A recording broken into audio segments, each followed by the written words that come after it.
আল্লাহ সম্পর্কে যদি 5টা জিনিস আপনার জানা থাকে, আপনার আকীদা শুদ্ধ হবে। 1 নম্বর হচ্ছে আল্লাহর সত্তা সম্পর্কে। আল্লাহর সত্তা কোথায় আছে? হ্যাঁ সবাব, কোথায় আছে বলো?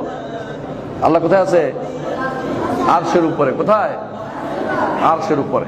এটা প্রথম জ্ঞান থাকতে হবে আল্লাহর সত্তা সম্পর্কে। আল্লাহর সত্তা সম্পর্কে দ্বিতীয় জ্ঞান থাকতে হবে এটা সৃষ্টি এবং স্রষ্টা আলাদা।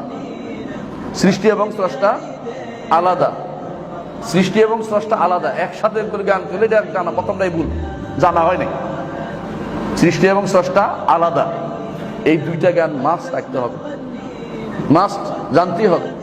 3 নম্বর হচ্ছে আল্লাহর সত্তা কারো মতো নয়। 3 নম্বর গেল। 4 নম্বর তিনি সমাদ, অমুখাপেক্ষী সমাদ তিনি। 5 নম্বর তিনি আহাদ। তিনি আহাদ, আহাদুন সমাদুন। তিনি আহাদ।